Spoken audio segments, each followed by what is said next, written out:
ഇപ്പോൾ മറ്റൊരു വളരെ പ്രധാനപ്പെട്ട വാർത്ത നമ്മൾ ആദ്യം മുതൽ പറയുന്നത് പോലെ തന്നെ ഈ ആക്രമണത്തിൻ്റെ പ്രത്യാക്രമണം ഇറാൻ്റെ ഭാഗത്തുനിന്ന് കൂടുതലായും ഉണ്ടാകുന്നത് ദുബായ് പോലെയുള്ള GCC രാജ്യങ്ങളിലേക്കാണ്, ഗൾഫ് രാജ്യങ്ങളിലേക്കാണ്. ഇന്നിപ്പോൾ വിശുദ്ധ വാരമാണ്, വളരെ പ്രധാനപ്പെട്ട ദിവസമായി ക്രൈസ്തവർ ആചരിക്കുന്ന ദുഃഖവെള്ളിയാണ്.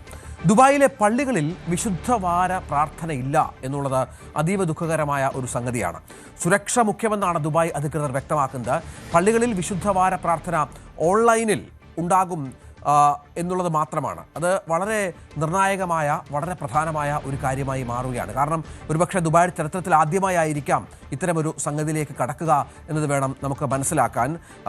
ഇപ്പോൾ വിശ്വാസികൾ ഓൺലൈനായി വീടുകളിലിരുന്ന പ്രാർത്ഥനയിൽ, കുർബാനയിലും മറ്റും പങ്കുകൊള്ളുന്ന ഒരവസ്ഥ, അത് വളരെ പ്രധാനമാണല്ലോ അജയ്. കാരണം ദുബായ് പോലെയുള്ള ഒരു രാജ്യത്ത് നമുക്കറിയാം, മലയാളികൾ നിരവധിയുള്ള സ്ഥലത്ത് ഈ പ്രതിസന്ധി രൂക്ഷമായി തുടരുന്ന ഒരു പശ്ചാത്തലം, ഇപ്പോൾ വിശുദ്ധവാരത്തിൻ്റെ പ്രാർത്ഥന പോലും ഓൺലൈനായി നടത്തേണ്ട ഒരു സാഹചര്യം ഒരുങ്ങുകയാണ്.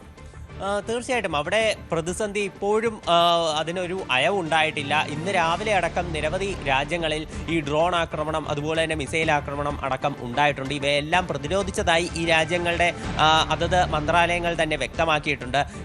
ഏറ്റവും പുതുതായിട്ട് ബഹ്റൈനിലുള്ള ഒരു ഡാറ്റാ സെൻറ്റർ, നിരവധി ഉദ്യോഗസ്ഥരുൾപ്പെടെ ജോലി ചെയ്യുന്ന ഒരു സ്ഥലമായിരുന്നു. എന്നാൽ രാത്രി സമയത്താണ് ഈ ആക്രമണം നടന്നതെന്നാണ് വിവരമുണ്ടായിരുന്നത്. അധികം ജീവനക്കാരൊന്നും തന്നെ ഉണ്ടായിരുന്നില്ല. അതുകൊണ്ട് മറ്റ് പരിക്കുകളൊന്നും പരിക്കും അതുപോലെ തന്നെ മരണമൊന്നും നിലവിൽ റിപ്പോർട്ട് ചെയ്തിട്ടില്ല. അത്തരമൊരു കാര്യം കൂടിയുണ്ട്.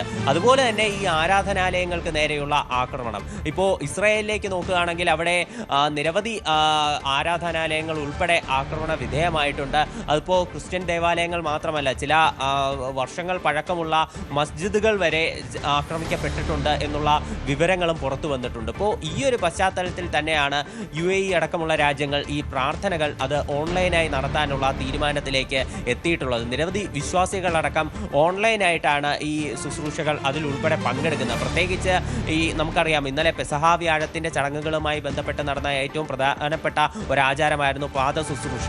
അതുമാത്രമല്ല, പള്ളിയിലെത്തിയുള്ള മറ്റ് ചടങ്ങുകൾ, ഇനി ഈസ്റ്ററിനോടനുബന്ധിച്ച് വരാനിരിക്കുന്ന പാതിര കുർബാന, ഇവയെല്ലാം ഓൺലൈനായിട്ടാണ് നടക്കുക എന്നുള്ളത് അത് തീർച്ചയായിട്ടും നിരവധി മലയാളികളെ, അതുപോലെ തന്നെ നിരവധി വിശ്വാസികളെ സംബന്ധിച്ച് അവരെ കൂടുതൽ ഒരു മനോവിഷമത്തിലേക്ക് തള്ളിയിടുന്ന ഒരു കാര്യമാണ്. മാത്രമല്ല, വിദ്യാർത്ഥികളും പ്രതിസന്ധിയിലാണ് എന്നുള്ള ഒരു കാര്യമുണ്ട്. ഓൺലൈൻ ക്ലാസ്സുകളാണ് നിലവിലും അവിടെ ഉള്ളത്. നമ്മുടെ ഇപ്പോൾ CBSE പരീക്ഷകളടക്കം അവിടെ റദ്ദാക്കുന്ന ഒരു അവസ്ഥയും ഉണ്ടായിരുന്നു. തീർച്ചയായും. ഞാൻ ഇന്നലെ എൻ്റെ സുഹൃത്ത്, എൻ്റെ ആത്മസുഹൃത്ത് സോണി കുര്യൻ ഡാനിനോട് സംസാരിക്കുകയായിരുന്നു, നാട്ടുകാരൻ കൂടിയായ സോണിയോട് സംസാരിച്ചപ്പോൾ നമ്മൾ വിചാരിക്കാത്ത നിശബ്ദമായ ഒരുപാട് പ്രതിസന്ധികൾ ദുബായിലെ മലയാളികൾ, ദുബായിൽ താമസിക്കുന്നവർ നേരിടുന്നുണ്ട്.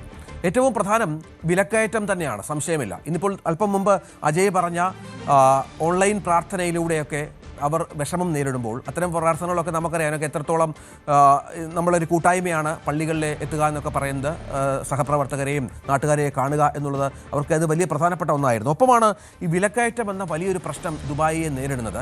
ചെറിയ വരുമാനത്തിൽ ജീവിക്കുന്ന നിരവധി ആളുകൾ ഉണ്ടാകും അവിടെ. അവർക്കൊക്കെ എന്നോട് സംസാരിച്ചപ്പോൾ സോണി പറഞ്ഞത്, ഒരു തേങ്ങയ്ക്ക്, നമ്മൾ ആലോചിക്കണം, നമ്മുടെ നാട്ടിൽ കിട്ടുന്ന ഒരു തേങ്ങയ്ക്ക് 300 മുതൽ 400 രൂപ വരെ 4-5 ഇരട്ടി വിലയിലേക്ക് മാറി എന്ന് പറയുമ്പോൾ അത് നിശബ്ദമായി അവർ അനുഭവിക്കുന്ന ഇപ്പോഴത്തെ പ്രതിസന്ധിയാണ്. പെട്രോളിനും ഡീസലിനും വില വർദ്ധിക്കുന്നു.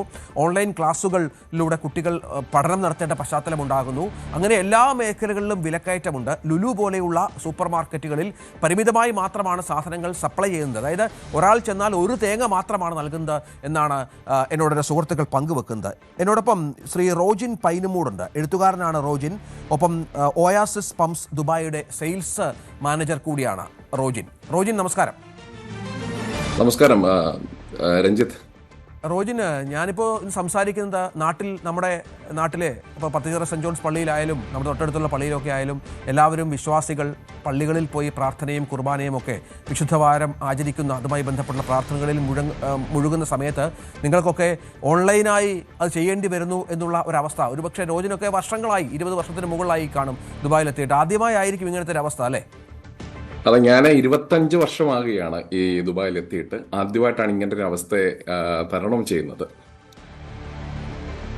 അതെ, അതിനൊരു നമുക്കറിയാം, അത് നമുക്ക് ഒട്ടും ഉൾക്കൊള്ളാവുന്ന ഒന്നല്ല. വളരെ പെട്ടെന്ന് ഭാവിയിലൊക്കെ ഒരു പക്ഷേ ഇങ്ങനെയൊക്കെ ആകാമെങ്കിൽ പോലും ഈ പ്രാർത്ഥന, അതിൻ്റെ കൂട്ടായ്മ, അതൊക്കെ വളരെ പ്രധാനമാണല്ലോ. അത് പലപ്പോഴും കോവിഡ് സമയത്താണ് ആദ്യമായിട്ട് മലയാളി സമൂഹം അല്ലെങ്കിൽ ക്രിസ്ത്യൻ സമൂഹമൊക്കെ ഓൺലൈനായിട്ട് പ്രാർത്ഥനകളിൽ ഇടപെടുന്ന ഒരു അവസ്ഥയിലേക്ക് വന്നത്. രഞ്ജിത്ത്, ഞാൻ തുടക്കം തന്നെ പറയാം, നിങ്ങളുടെ വാർത്ത ഞാൻ ശ്രദ്ധിച്ചുകൊണ്ടിരിക്കുകയായിരുന്നു. പലപ്പോഴും അത്തരത്തിലുള്ളൊരു പാനിക് സിറ്റുവേഷൻ ഇവിടെ ഉണ്ടായിട്ടില്ലെന്ന്. അതിനുള്ള ഏറ്റവും ശുഭകരമായ ഒരു സംഭവം എന്ന് വെച്ച് കഴിഞ്ഞാൽ ഈ രാജ്യം വളരെയധികം സജ്ജമാണ്, ഏത് സാഹചര്യത്തെയും നേരിടാൻ വേണ്ടി സജ്ജമാണെന്നുള്ളതാണ് ഏറ്റവും വലിയ സന്തോഷം പകരുന്നത്. അതിന് ഒരു ഉദാഹരണം ഞാൻ നിങ്ങളുടെ മുമ്പാകെ പറയുന്നത്, അബുദാബി ആസ്ഥാനമുള്ള അക്തിയ ഗ്രൂപ്പിൻ്റെ കീഴിലുള്ള ഗ്രാൻഡ് മിൽസ് എന്നൊരു സ്ഥാപനമുണ്ട്. അവിടെയാണ്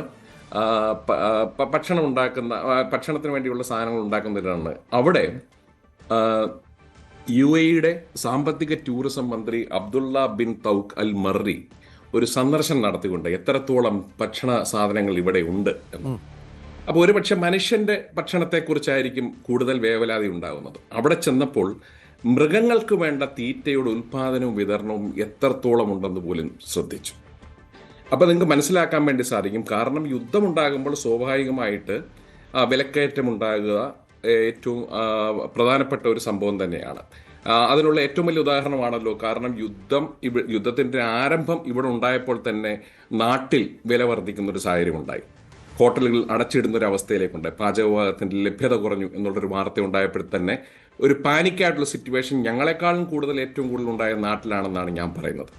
ഈ രാജ്യത്തിലെ ഇത്രയും നാളത്തെ സുരക്ഷാ സംവിധാനം കണ്ട ഒരു വ്യക്തി എന്ന നിലയിൽ, അതിന് സാക്ഷ്യം വഹിക്കുന്ന ഒരു വ്യക്തി എന്ന നിലയിൽ ഞാൻ തുടക്കം മുതൽ തന്നെ പറയുന്ന ഒരു കാര്യത്തിൽ ഉറച്ചു നിൽക്കുന്നു. ഞങ്ങൾ ഈ സമയവും കടന്നു പോകും. കാരണം ഈ രാജ്യവും ഇവിടുത്തെ ഭരണാധികാരികളും ഞങ്ങൾക്കൊപ്പം മാളുകൾ അവരെത്തുന്നു. ഞങ്ങൾ ചെല്ലുന്നിടത്ത് അവരെ ഞങ്ങൾക്ക് കാണുവാൻ വേണ്ടി സാധിക്കുന്നു. ആരും തന്നെ അകത്തിരിക്കുന്നില്ല. അതാണ് ഞങ്ങൾക്ക് തരുന്ന ഏറ്റവും വലിയൊരു സമാധാനം. ഈ മുൻപ് അജയ് പറഞ്ഞ പോലെ തന്നെ എൻ്റെയും 2 മക്കൾ പഠിച്ചുകൊണ്ടിരിക്കുകയാണ്. മൂത്തയാൾ 12ാം ക്ലാസ് CBSE പരീക്ഷയിൽ 2 പരീക്ഷ എഴുതി കഴിഞ്ഞപ്പോഴാണ് ഈ ഒരു സിറ്റുവേഷൻ ഇവിടെ സംജാതമാകുന്നത്. അതുകൊണ്ട് 3 പരീക്ഷ ആണെങ്കിൽ റദ്ദാക്കുകയും ചെയ്തു. ഗൾഫ് രാജ്യങ്ങൾ മാത്രമല്ല, ഇറാൻ അടക്കമുള്ള രാജ്യങ്ങളിലും CBSE സ്കൂളുകൾ ഉണ്ടെന്നുള്ള കാര്യം നിങ്ങൾ ശ്രദ്ധിക്കുക. പഠിക്കുന്ന കുഞ്ഞുങ്ങളെ സംബന്ധിച്ച് തീർച്ചയായിട്ടും അവർക്ക് വലിയ വിഷമമാണ് ഈ പരീക്ഷകൾ മാറ്റിവെക്കുന്നത്. അവരുടെ ഭാവി എന്തായിത്തീരും, പുതിയ കോഴ്സുകൾക്ക് എങ്ങനെ പോകും എന്നുള്ള കാര്യങ്ങളിലേക്കുള്ള ആശങ്കയിലാണ് ഇപ്പോഴും അവർ. ആ ഒരു റിതം അവർക്ക് നഷ്ടപ്പെട്ടിരിക്കുകയാണ്. രണ്ടാമത്തെ കാര്യം, എൻ്റെ ഇളയ മകളെ സംബന്ധിച്ച് 10ാം ക്ലാസ്സിലേക്ക് കയറി ബ്രിഡ്ജ് ക്ലാസ്സുകൾ നടന്നുകൊണ്ടിരിക്കുമ്പോഴാണ് ഈ അവസരങ്ങൾ ഉണ്ടാകുന്നത്, ഈ ഒരു സംഭവങ്ങൾ ഉണ്ടാകുന്നത്.